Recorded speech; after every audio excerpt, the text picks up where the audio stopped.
Alright, hello everyone, Adrenaluke here, coming at you with another episode of Dirty Driving. The culprit of this episode, I don't really know how to pronounce his username, so I'm going to call him Mazink. You guys can see his username on the screen there. He is currently in the lead of this race, and he was keeping the lead for the first 3 laps. However, this is a point where I'm getting close enough to make an attempt to overtake him on one of the turns coming up here, but I want you guys to just watch what this guy does whenever someone gets close enough to overtake him, okay? So go ahead and watch this. Right up here, I'm getting close enough to overtake him, so he slows way down to where I have to hit my brakes, and that was already very early to brake, but it gets even worse. Watch right here on this turn. He's going to block me from even going on that turn. He's going to just stay there like a roadblock, not even letting me take that turn at all. And he slowed us down so much to where now everyone else has caught way up with us. So going back a second, just look at how far away we are from everyone. See how far away we are from everyone? And I'm going to keep it on this view so you guys can see it from this perspective. He's just slowing me down, slowing me down, slowing me down, slowing me down, just parking in the middle of this turn to just let everyone else catch right up. This is ridiculous. It's despicable behavior, and stuff like this shouldn't be allowed in a proper sim racing game, okay? This is so off the top. So I'm going to show you guys one more time here, this time from his perspective. See, he's approaching this turn, and he's just going the opposite direction, just pushing me, parking it, just blocking me, blocking me.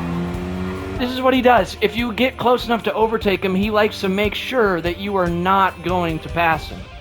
Unfortunately, this was not the first time he did it to me, because he tried this on me in the very race that happened before this one. So I was paired with them in a lobby earlier, and he did the same exact thing, except unfortunately, in the last lobby, after he did that to me, he slowed me down so much that I was not able to catch back up. So that's the only experience I've had with him. Last race, he was in the lead for a while, I catch up, he does that, and then no one else catch up to him again for the rest of the race. This race I got in, he does it again that you just saw there, but this time now he slowed me down so much that now other people are next to him on the track.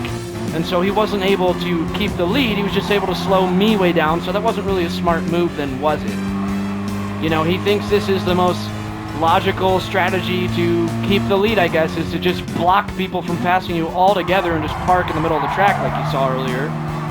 But it doesn't stop there. Now that somebody is in front of him, you're going to see how this guy handles situations where drivers are in front of him, because going into the very next lap here, when he gets close enough, watch what he does right up here to him. So when somebody is in front of him, instead of him blocking them, he just does this. He turns across the whole apex and just shoves him out of the way. You see that? He likes to have all 4 wheels go over the track limits to just completely cut the turn, to just shove the guy out of the way. So that's what happens if you're in front of him, and you saw what happens if you're behind him. So how on earth are you supposed to pass this guy? Well, I'm going to show you the strategy I had, because there's a certain way to approach drivers that are as filthy as this guy, and I had my chance on the last lap. So the final lap, let me skip to it here. I knew exactly what he's going to do on this turn, because I experienced that with him on the last on lap 3.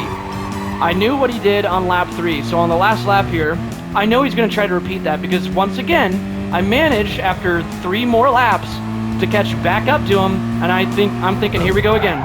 So you saw what I did there.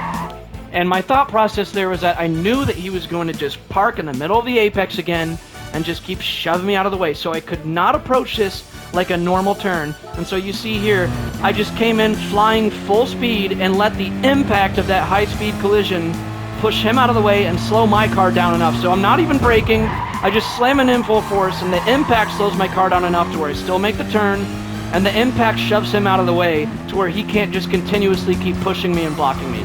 I think that's the smartest way to handle that situation. If I tried to pass him any other way, it would not have worked. You cannot approach this in any other way, and someone that drives like that forces you to ram him off when you're behind him. Because if I did not ram him off, he was going to do the exact same thing that he did on lap number 3. And if you don't believe me, watch this. Look at his brake meter on the left there.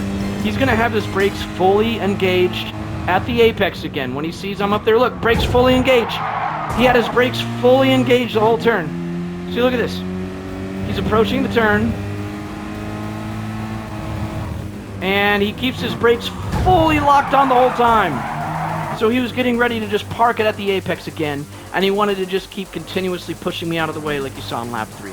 And so I think the way I approach that is really the only way that you can handle a situation like this. So if you guys run into these drivers that are all over this game by this point, you're guaranteed to almost run into somebody like this about every other race by this point.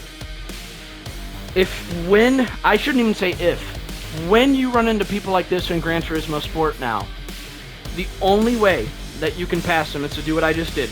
Approach them full speed and just ram them to get out of their way. Because if you don't, if you are behind them, you saw what they do if you're behind them. If you're in front of them, you saw what he did to that white car if you're in front of them. They ram you off if you're in front of them.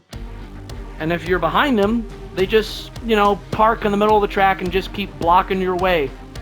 And so there's really, and if you're to the side of them, they'll just push you off the track from the side. So there's no other way to handle people like this. They don't want to have racing etiquette. They don't want to have respect for anyone else on the track. They want to be an absolute filthy jerk. And so the only way to handle them is to give them a taste of their own medicine. And I'm fully in support of you guys ramming people that act like this. That's it for this episode, guys. And, don't be surprised if I make a video soon saying I am just done with this game. Because stuff like this is happening in nearly every single race I'm getting in. I'm just getting tired of it. And it's because the developers of this game have turned off contact penalties. And so now people can just get away with this as much as they want. They can just do as much dirty driving as they want, and there's no consequences for it whatsoever. So, anyways, that's it for the episode, guys. Race fast, race clean. Please race clean. And I'll see you all in the next video, if there even is another video of Gran Turismo Sport.